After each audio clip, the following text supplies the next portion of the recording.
నమస్తే, welcome back. Mahanadu Telugu Desam ఆవిర్భవించి ఇప్పటికీ కూడా మహానాడు విజయవంతంగా కొనసాగుతూనే ఉంది.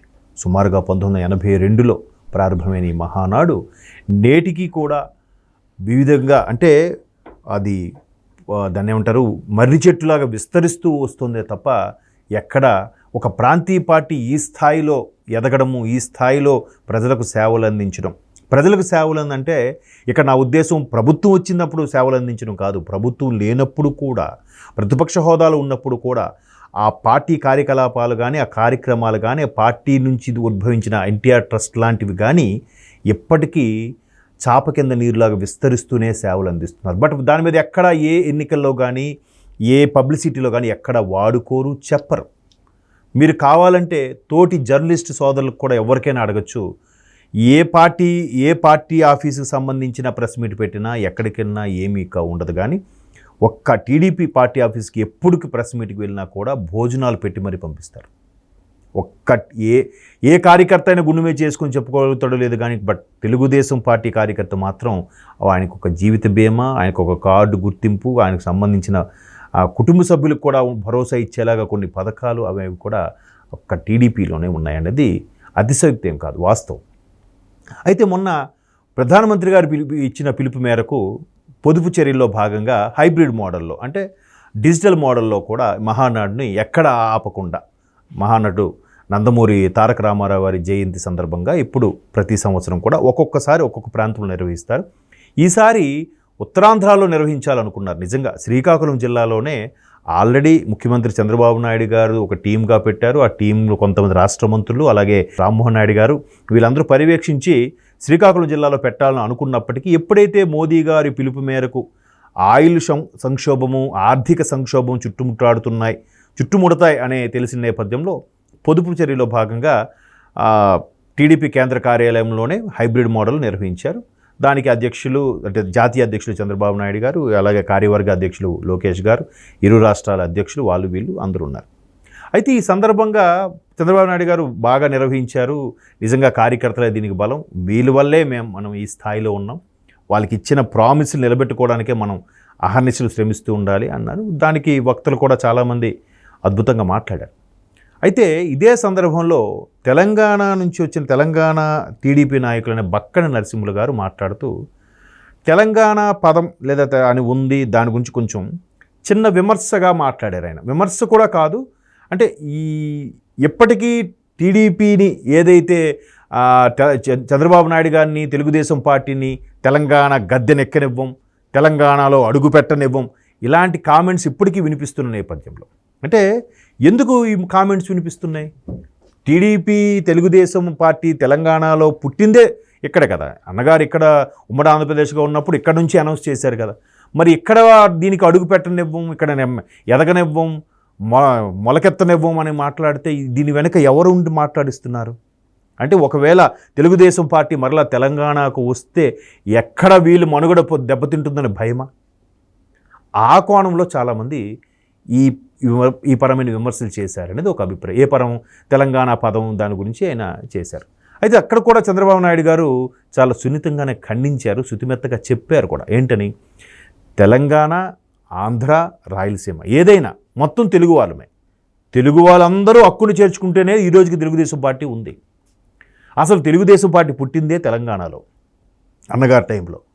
సో కాబట్టి ఒక ప్రాంతాలు ఒక జాతి లేదా ఒక మతం ఒక భాష సంబంధించి మాట్లాడేటప్పుడు చాలా ఆచితూచి మాట్లాడాలి, ఎవరు మనోభావాలు దెబ్బతినకుండా ఉండాలనేది చంద్రబాబు నాయుడు గారు ఉద్బోధ. అయితే ఆయన ఎందుకు అలా మాట్లాడారంటే మీకు ఇంతకుముందు చెప్పాను కదా, ఇప్పుడు ఒక పార్టీ పేరుంది, పేరు అనవసరం, ఆ పార్టీ పర్టికులర్గా తెలంగాణ సాధన కోసమే పుట్టింది. ఆ తర్వాత గవర్నమెంట్ వచ్చిన తర్వాత 2 సార్లు గవర్నమెంట్ వచ్చాక దాన్ని భారతదేశం మొత్తం విస్తరించాలనుకున్నారు అదే పార్టీని.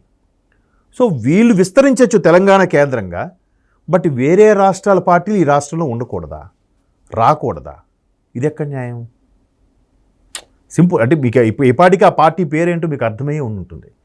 మీరు ఒక పార్టీ ఈ ప్రాంతం ఎక్కడికే పరిమితం అనుకుని పెట్టుకున్న పార్టీ పేరు పక్క రాష్ట్రాలకు విస్తరించవచ్చు, కానీ పార్టీ పేరు మార్చి ఓవరాల్గా తెలుగుదేశానికి అంటే తెలుగు రాష్ట్రాలకి పరిమితంగా ఉండే తెలుగుదేశాన్ని మాత్రం తెలంగాణలో అడుగు పెట్టనివ్వబోం, పార్టీని విస్తరించబోం, కేడర్ని నాశనం చేసేస్తాం. ఎందుకు ఇవన్నీ? కరెక్ట్ కాదు కదా. బట్ అయినప్పటికీ తెలుగుదేశం పార్టీ శ్రేణులు కానీ, తెలుగుదేశం అధినేత చంద్రబాబు నాయుడు గారు కానీ విచక్షణ కోల్పోలే పద్ధతిగా మాట్లాడారు. దీనికి చాలా ఎగ్జాంపుల్ ఉన్నాయి. ఇంతకుముందు జగన్మోహన్ రెడ్డి గారు గవర్నమెంట్ ఉన్నప్పుడు 2023 లేదా 22లోనో ఇలాగే మహానాడు జరిగితే ఒక ఔత్సాహికుడు అంటే తెలుగుదేశం పార్టీ కార్యకర్త మైక్ అందుకొని చాలా అద్భుతం, అంటే కుర్రోడే, అంటే పట్టుమని 25 ఏళ్ళు కూడా ఉండవు కుర్రోడికి, చాలా అద్భుతంగా మాట్లాడాడు. అంటే అబ్బాయి చాలా షార్ట్స్ వీడియోస్ కూడా ఉన్నాయి, చూశాను నేను. జగన్మోహన్ రెడ్డి గారి వైఖరి గురించి, జగన్మోహన్ రెడ్డి గారి యొక్క మనస్తత్వం గురించి చాలా అద్భుతంగా మాట్లాడుతూ ఇంకా విమర్శించడం స్టార్ట్ చేశాడు. అద్భుతంగా అంటే ఇన్ ద సెన్స్ ఆయన ఇట్లాంటి కుటిల బుద్ధి ఉంది అన్నట్టుగా ఆ కోణంలో మాట్లాడాడు ఆ కుర్రోడు. అలా విమర్శించేసరికి వెంటనే చంద్రబాబు నాయుడు గారు మైక్ తీసుకొని, తమ్ముడు వద్దమ్మా, పర్సనల్ వద్దు, రాజకీయంగా విభేదించండి, రాజకీయంగా విమర్శించండి, కానీ పర్సనల్ లైఫ్కి వెళ్ళి మాట్లాడొద్దు అని చెప్పారు. అది కదా సంస్కారం, అది కదా విజ్ఞత. కాబట్టి మీరు ఆ వీడియో చూడండి. అదే జగన్మోహన్ రెడ్డి గారి ప్రభుత్వంలో ఉన్నప్పుడు విమర్శ చేస్తే ఎలా ఉండేదంటే, ఒకసారి మీరు యూట్యూబ్లో కొడితే ఆ వీడియో కూడా వస్తుంది, చాలా సందర్భాల్లో ఆ వీడియో చూశారు. అంటే ఆయనే పార్టీలకు ఇలా చెప్తారని ఒక ఏదైతే ప్రజల్లో ఒక నానుడి ఉంది కదా, లేదు జగన్మోహన్ రెడ్డి గారికి ఏంటంటే చంద్రబాబు నాయుడు గారిని, పవన్ కళ్యాణ్ గారిని ఎవరు తిడితే వాళ్ళని పార్టీలో చేసుకుంటారు, అదే వాళ్ళకు ఉండాల్సిన ఫస్ట్ క్వాలిఫికేషను.